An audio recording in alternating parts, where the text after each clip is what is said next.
Alright, we have a 2013 Ford Escape here. I'm going to be showing you how to replace this passenger side CV axle over here. Okay, one of the first things you want to do is chalk your tires front and back. Okay, now we're going to go ahead and break the lugs. I've got a 3/4. It fits the best on these little capped nuts.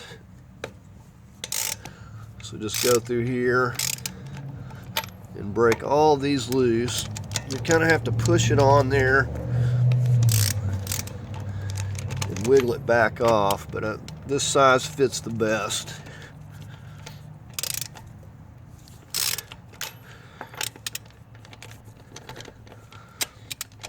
And some of these, if they get mangled up, like this one, you're going to have to actually get something and drive the socket on there.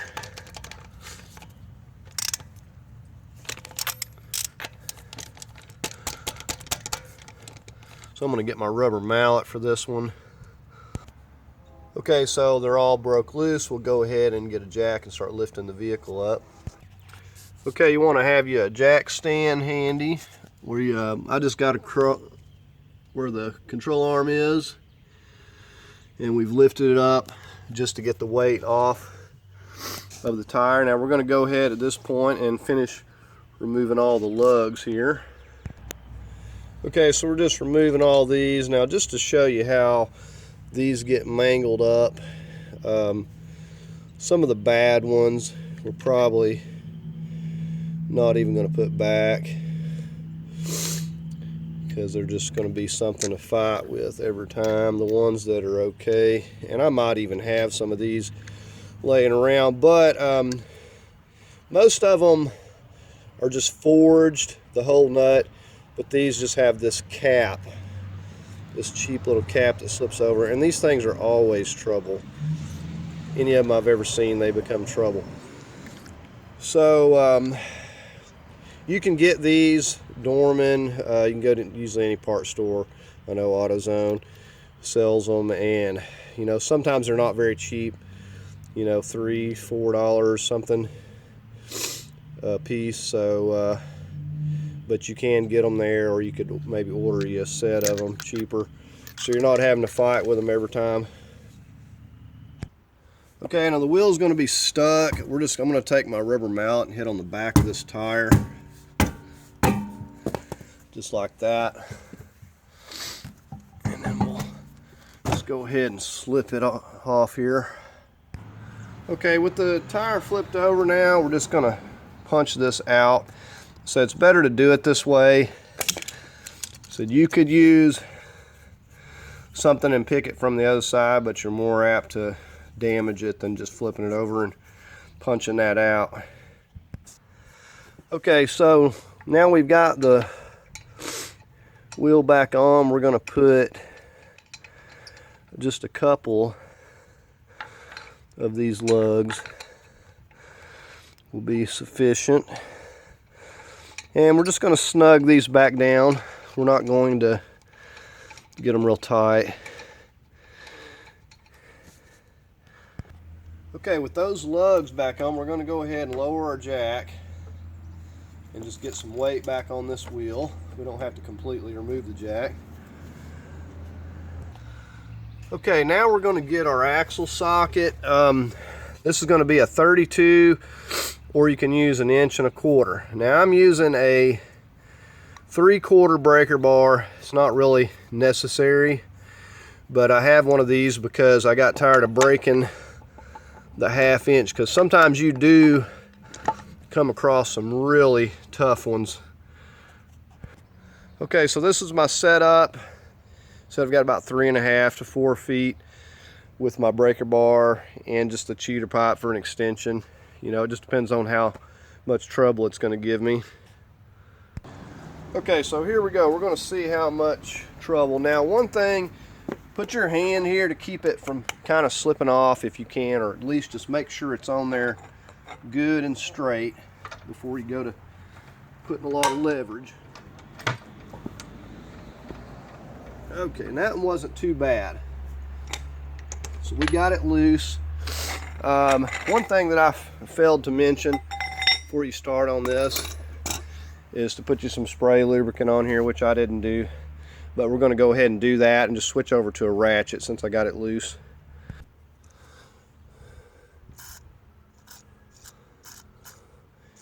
Yeah, that's actually the first thing you want to do, and you want to let it soak. So we're going to switch over to my ratchet here.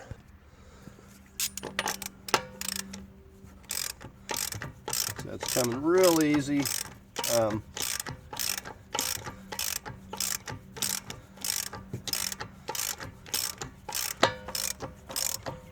So if you've got an impact, you know, you can use the impact and zip it right off of there.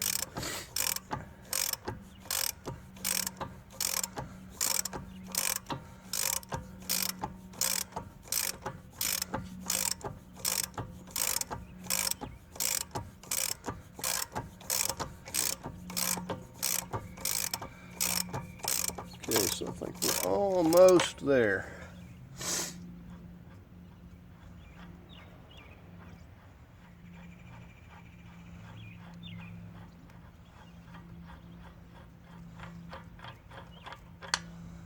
Alright, so there is that big old 32 millimeter. Alright, so we're going to go ahead at this point and just lift the vehicle back up here. Get the weight back off. And we're going to go ahead and just remove that wheel. You don't have to lift it up real high, just get it enough to get the weight off the tire. And we'll go ahead and place our jack stand. Okay, so I've just placed this one at the pinch weld. You could place it up here.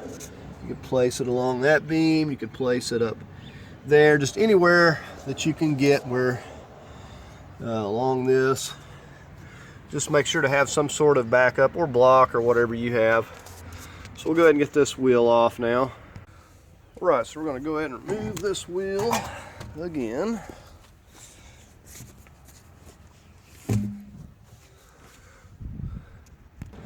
Okay, now the next thing I like to check out is the CV axle, if it's going to be seized in here. As you can see, I can push this with my hand, so there is absolutely no problem with this. If it was stuck, we'd have to spray this with spray lubricant and hit it with a rubber mallet, or we would have to put our nut back on, socket, and tap it and hit it with that. But this one here is free. So this, like I said, this is the first thing that you want to check, because if this is going to give you problems and it's absolutely stuck, there's no point in going any farther, because without doing some extensive work and removing a lot of stuff, you've got to get this broke loose, or there's no point in removing anything else. But we know that's good, so we're going to go ahead and move on to the next step. Okay, the next thing we're going to do is get a hold of this 8 millimeter right here. We're going to hit that with a little spray lubricant. Now notice that it's loose here. So the last time someone worked on it, they didn't even bother tightening it. So I don't know if this is stripped or what's going on with it here. It doesn't seem to be. Yeah, and if you're going to be working on cars, it's a good idea to get you a cheap set of taps at least, or get you some good taps or whatever, because they come in real handy. Because sometimes, you can go back and re-chase something and get it to come threading again, So we'll put that back there, so we're not losing it. Okay, the next thing I'm going to do is go ahead and go in and turn the steering wheel to the right so we can get access to this brake caliper. Okay, so we're back here behind this knuckle, and this is our top 18 millimeter. You're going to need an extended ratchet. These are going to be torqued down to like 129 foot-pounds. So it's going to be stout. So we'll just break that top one loose. And then we'll move over to our lower there. Okay, so here we've got our lower 18.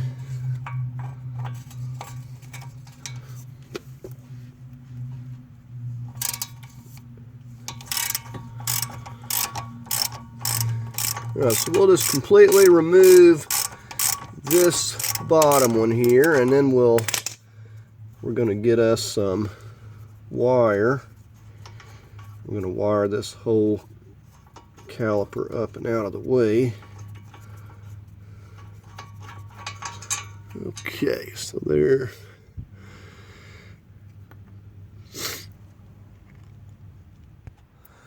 Okay, so we got us a piece of wire. You can get some rope, strap, bungee cord, whatever you want to use to strap it up on this spring. I'm going to use some wire. I'm going to go through the hole that the bolt threads into. So we're just going to take this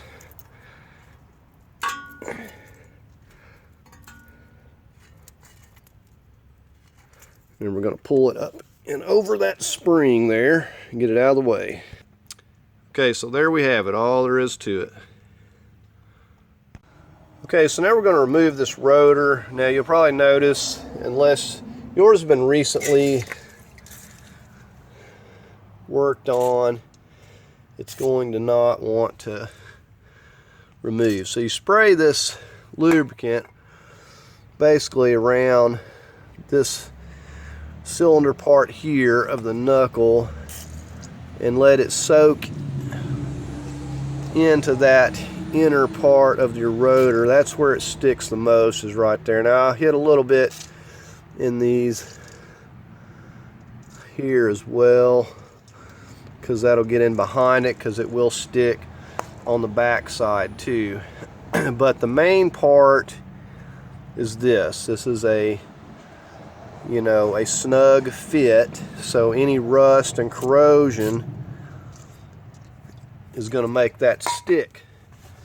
So we're going to take our rubber mallet and get back here and hit it. Now, like I said, you can't get too rough. You got to let the spray lubricant kind of do its job, and you kind of work this back and forth. Said you do have to get pretty rough to tear your bearings up, but I have done that. I've knocked the complete bearing and everything out. But yeah, see, we can, this one isn't too bad, but just plan on that. Said, and when you put it back, put some lithium or some grease around this here, clean that up a little bit, and you won't have that trouble next time.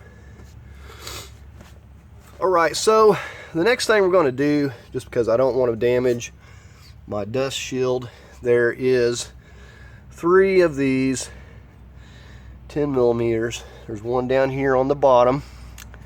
We're going to take those 3 out. We're just going to take this dust shield off. Alright, so these are really snug, probably due to the rust.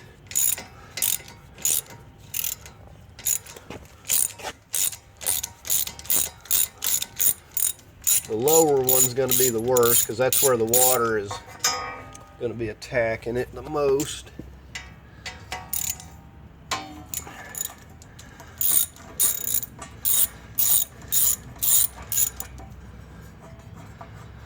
So I'll put a little grease on these when I put them back.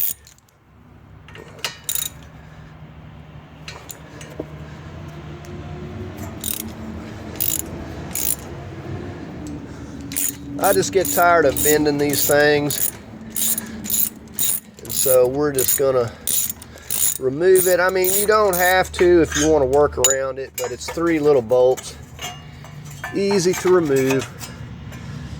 See how quickly that came off there.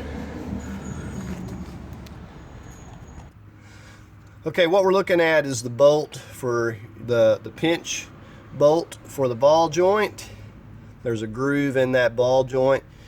This bolt goes through that groove, keeps the ball joint from popping out. So this is a 15 on this side. We're going to have to hold this side with a wrench or socket, and we're going to remove the I think it's 18 on the other side there. Okay, so I believe this is a 18. Yes, it's an 18 millimeter nut. We're going to hit that with a little bit of spray lubricant right there as well. And if it's rusted, you may not even need to hold the 15 side. We'll find out here, but we'll see if it's going to turn. And actually it's not even turning because it's rusted and corroded. If it wasn't, it would be spinning right now.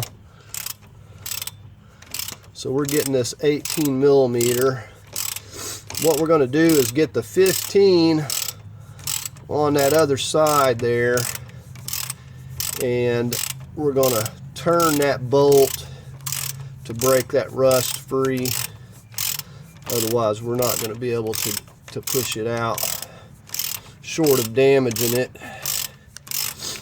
Okay, so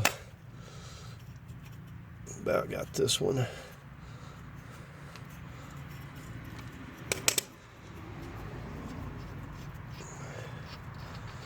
Okay, so there's that 18. You see that won't move. Okay, I'm going to spray a little bit of spray lubricant and get it started in this top of the ball joint there where the pinch area is. And we got our 15. We're going to get right here.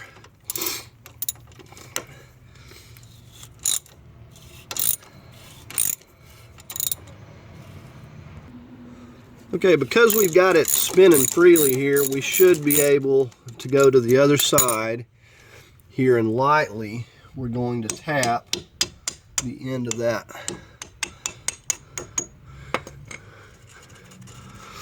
Okay, and you can see it does have this hex end on it here, so that gives you something to hit so you're not damaging the threads. But you don't want to get too rough with it anyway. Okay, so with that out, what we're gonna do is we're gonna spray this a little more. I'm gonna go get my pry bar and my crowbar. Okay, so I'm gonna take my little pry bar. I'm gonna come in here, and I'm just gonna kind of pull that apart a little bit and kind of break it loose, break the rust loose from that ball joint. Okay, and then next thing we're going to do is we're going to get a crowbar. I'm going to get it set up, show you how we're going to do this. Okay, I've got a 3-foot crowbar. As you can see, I've got it running this left side up under this brace right here, just slightly under there. And it runs through right here. So what we're going to do essentially is just start, I'm going to hit this a little bit with my rubber mallet right here, and we're going to push down as well, kind of keep force on it. And once we kind of get it where it's moving, if you can see it moving there, once we get it to that point, we'll be able to push it on down. I want to give you a view right in here. You can look at that and you can see that we've got that moving on top of that ball joint, but you just keep at it. And you know, you can also take, I've taken my extensions, just kind of hit it here if it's really seized up, put a socket on it and hit it from both sides and kind of work it out if it doesn't want to remove this method. But usually this is enough to get it. Okay, and also while you're working with this, keep spraying the top of that and let that penetrating will work its way down through that ball joint because it's just got a lot of rust and it's hanging up. So you got the tension of the control arm bushings and you got the rust here, so you're kind of working against two different things. So we got to get this rust broke loose before we can think about putting the pressure on the crowbar to push it down.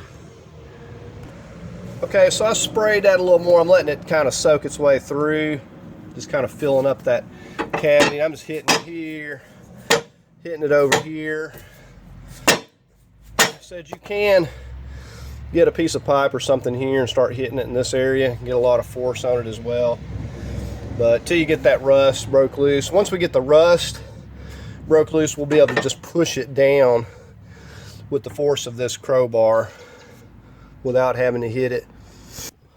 Okay, so I hit it a couple more licks out here, really good solid ones, and as you can see,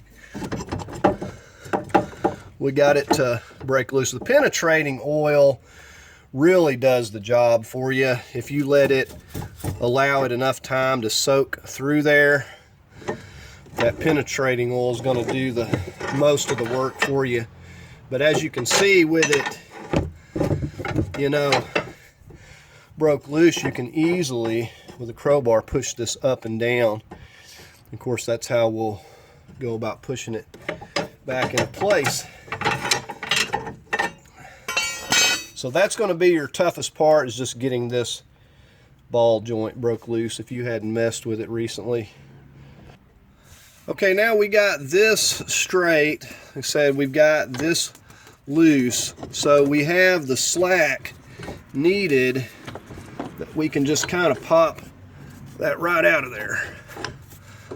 And we'll just kind of let it rest right there. And you can see there's like no grease or anything on here, so I'm surprised that this didn't try to seize up in there as well.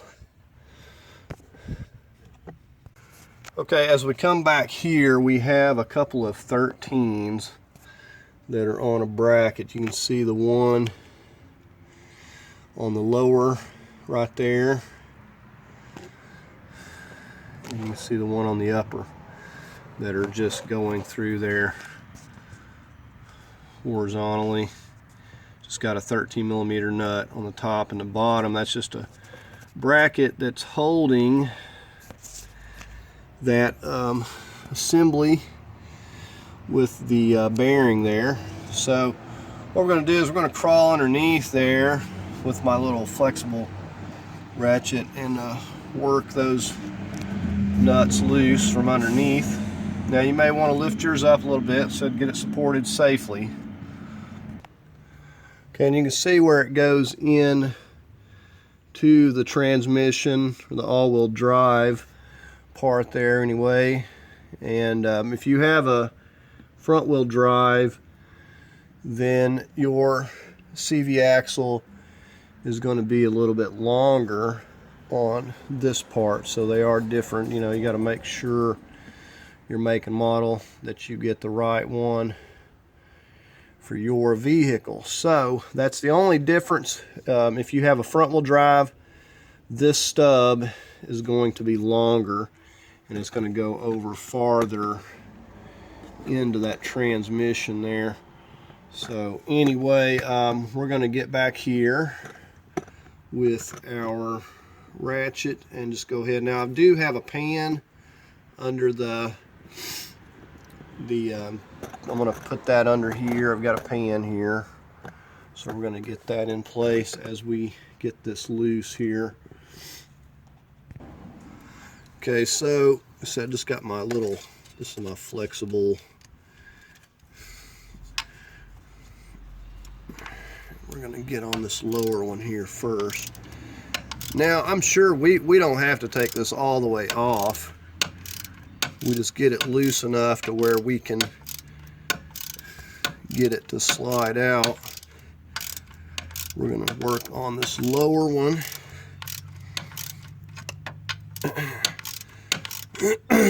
See, now we pretty much got it loose, and it might still be a little bit. Okay, it's not wanting to move. Let me go ahead and get on the upper. I can't really show you that one from this angle, but I'm going to work on that and figure out. So this flexible head makes it easier back here because you got this turbo intercooler tube and stuff running under here. Everything's kind of in the way, so that this makes it a lot easier when working these loose.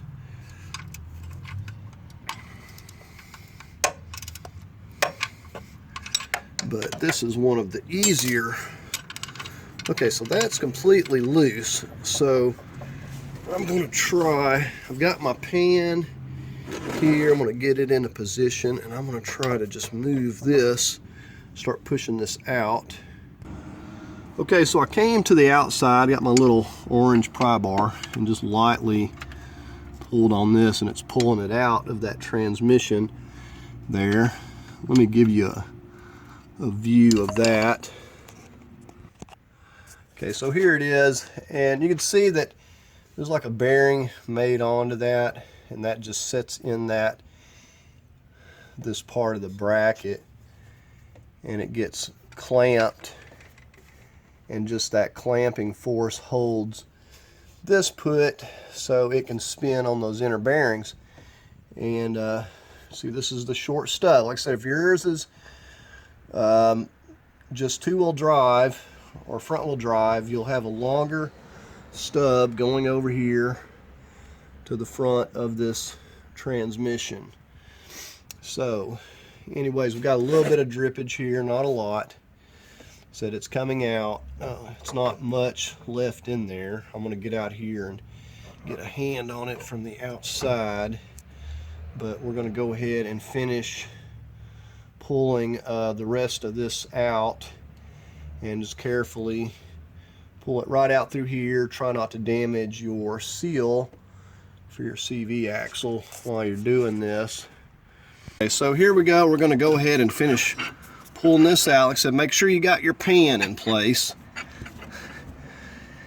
So this, I'm assuming that the four-wheel drives are different, just because, but I don't know exactly what the difference is. Okay, so when you go to get one of these, this is what it's going to look like, this whole assembly. And you'll just, make sure that it matches your old one before you go to putting it back in there. So as you can see, that stubs actually was quite a bit longer than I thought it would be.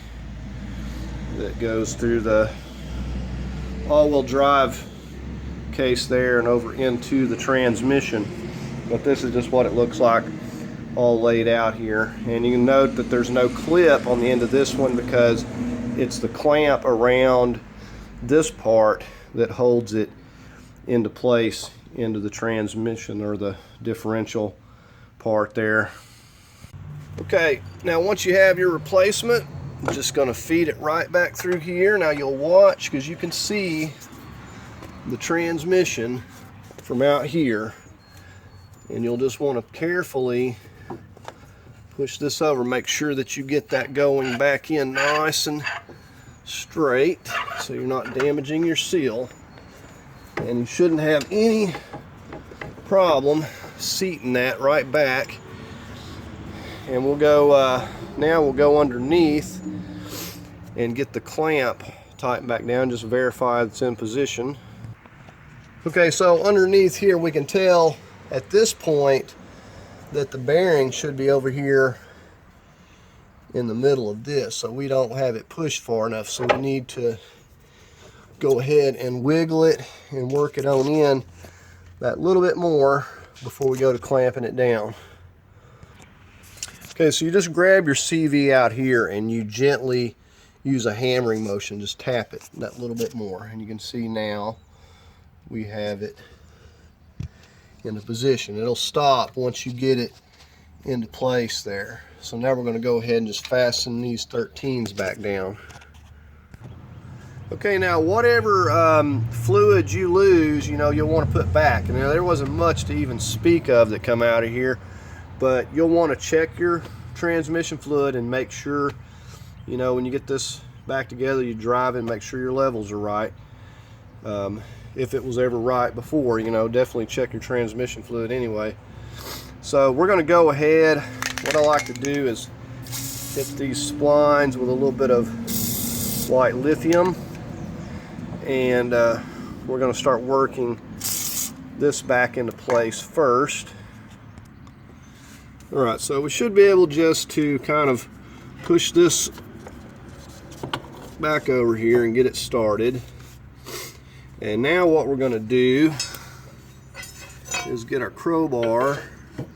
We're going to go over to this side over here, make sure that we get it. Now we'll want to go ahead also, and we're going to hit that with some lithium, because we want that to slide in easily. Now we got to make sure while we're doing this that we get our CV to slide in our knuckle kind of at the same time, that it doesn't get in a bind. So we kind of scooch that over. And then once we kind of get it close, we should be able to just work it back into place there. Okay, with it lined up, we should be able just to gently wiggle this around and give it a tap. Okay, we do have to get kind of the right angle or it will not go into place. Okay, there we go. So now we should be able to take our bolt, and it's a good idea to clean this thing up a little bit as well. We should be able to slip that right through all the way down. It's not a bad idea to put a little bit of medium Loctite on this. But we're going to fasten this down. We'll have to hold it from the other side there where we can torque it. Okay, you can see on this side we're holding it with our 15. Okay, now we got our 18. We're going to take our torque wrench. We're going to torque this down to 61 foot-pounds.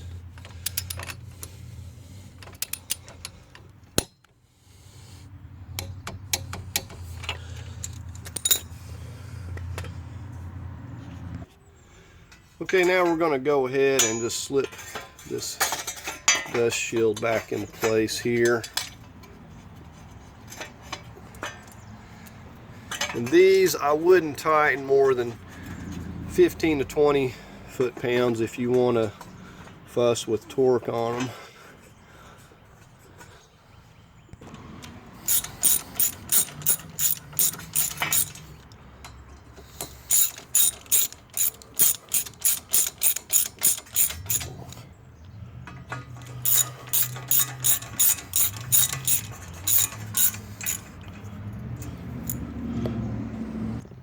Right, and I'll just run some white lithium all around this here before we slip that rotor back on. Okay, and you want to take the time to clean your rotor up if you got any spray lubricant on it. See, that's slipping down on there like it should now. Okay, so we're getting ready to just set this brake caliper. If you didn't move anything, it should slip right back on. Right. Now you want to get you some blue Loctite and put on these bolts. Okay, so we're going to work this top bolt in first. So just get it started by hand first before you attempt to put a ratchet on there. So we got the top one. We'll work this bottom one in.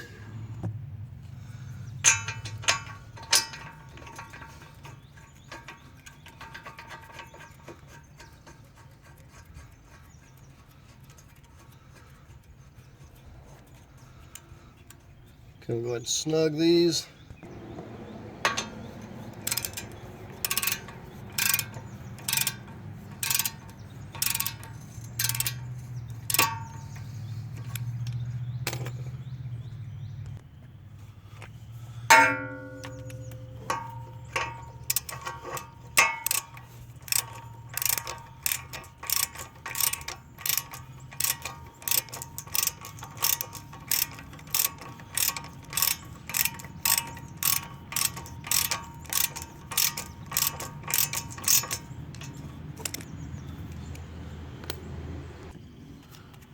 Right, now we got our torque wrench. We're going to go ahead and torque these down to 129 foot-pounds. Okay, we're going to get our axle nut back on.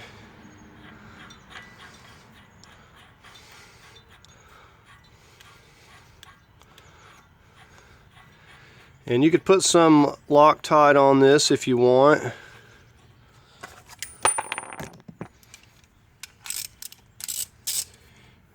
Alright. Go ahead and start tightening this down with our 32.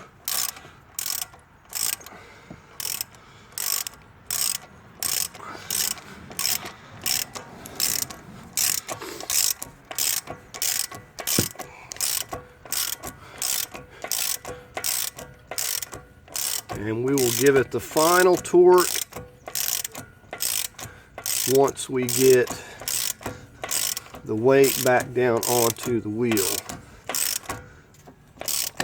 We're just basically just running it up back into position right now, and it'll stop once we get so far. See, right there's it. All right, so we're going to get this back into position here.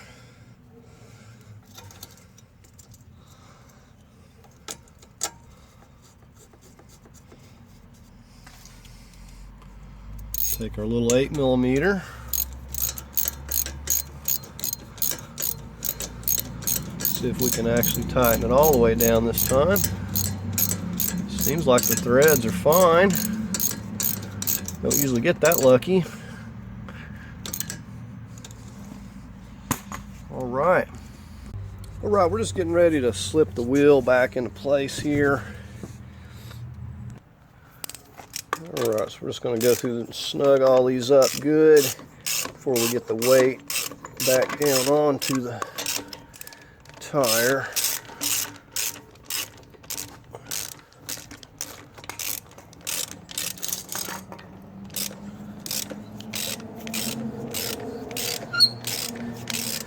But I have a feeling I will be replacing these lug nuts.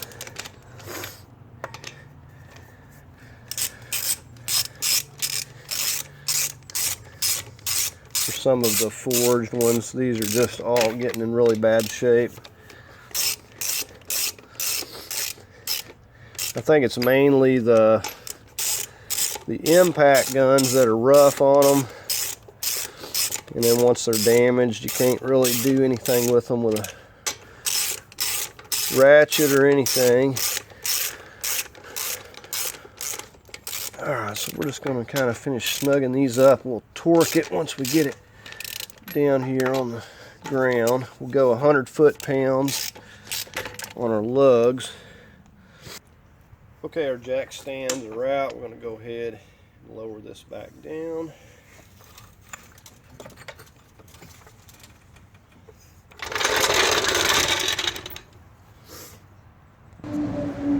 Okay, we're just going through, tighten these to 100 in a crisscross pattern. And then just double check them.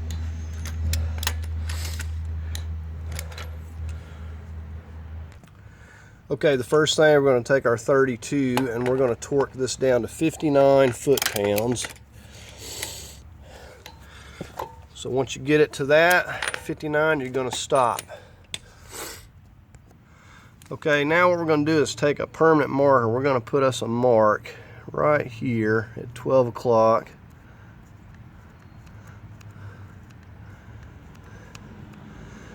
And then what we're going to do is we're going to turn that over to here to about 3 o'clock, or turn it a quarter of a turn. Okay, and you can also put a mark up at 12 o'clock on your socket so you can watch it as you're turning this. Because once you get it there, that's where you want to stop. And you may have to get a breaker bar to do it. Alright, so you should wind up with your mark right over here. And then you know you got it torqued enough. Now it used to be they were torqued to like 200, 220. But that's what this one calls for. So that's how you're supposed to do it. Okay, we just pop our cap back in here. Okay, so that's going to do it on this video on replacing this passenger side CV axle. As you can see, is not very difficult.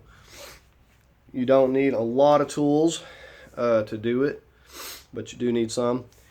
If you'd like to leave a comment, please do. Leave a comment below. If you found it helpful, please give the video a thumbs up. And as always, I invite you to subscribe, and thank you for watching.